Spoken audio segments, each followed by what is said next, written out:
kilalo. Mnamnada wani wa mifugo, si ndivyo? Tutaukarabati. Mkubwaga. Tutaukarabati huo wa kisasa zaidi. Tuna changamoto ya barabara kama alivyosema diwani wetu. Kweli si kweli? Barabara ya kutoka Kilalo Mto Duma na daraja ya Mto Duma. Kweli si kweli? Katika ilani ya Chama cha Mapinduzi tuna kilomita zaidi ya 500 kwa Bariadi kijiji tu. Kwa hiyo tutashughulika na hilo barabara. Mkubwaga. Haya, la pili, nimeambiwa kuna sekondari ya Ikungulia-Mbeshi hakuna umeme, si ndivyo? Tutaleta umeme. Nimeambiwa zahanati leo umeme umewekwa. Kwa hiyo pale tutaleta umeme. Mkubwaga. Kuna lingine ambalo tumeambiwa maji. Kuna swala la maji kwa maana ya kisima kirefu, si ndivyo? Cha kumalizia. Na hiyo tutamalizia.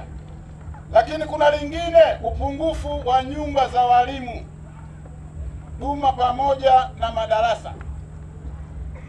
Pale Kilalo kwenye ilani yetu ya Chama cha Mapinduzi tunajenga nyumba za walimu 96.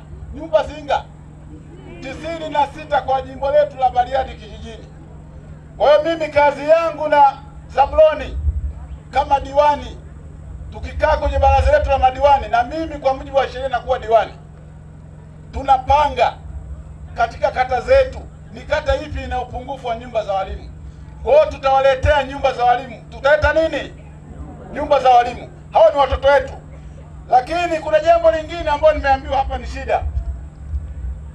Kuna kufungua barabara ya Ikungulia-Mbeshi hadi Kasoni ambayo diwani hapa amezungumza. Tutaifungua. Mkubwaga.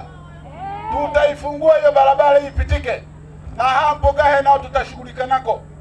Ili kila wakati unapitika bila ya kwamba Wakasori akija aache gari atembee kwa mguu. Lakini kuna mambo ambayo muhimu nataka nimalizie kama 4 hivi. Ya Dr. Samia Suluhu Hassan.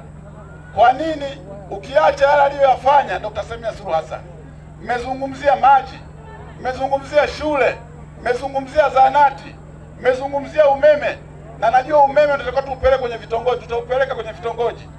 Lakini Dr. Samia Suluhu Hassan amewaahidi wa Tanzania akiingia siku zile 100 za mwanzo, cha kwanza atakachofanya ni bima kwa afya kwa Watanzania wote. Bima ya afya kwa nini? Bima ya afya kwa nini? Kwa Watanzania wote. Najua hilo ni tatizo na nazungumzia kwa wazee wangu. Bima ya afya.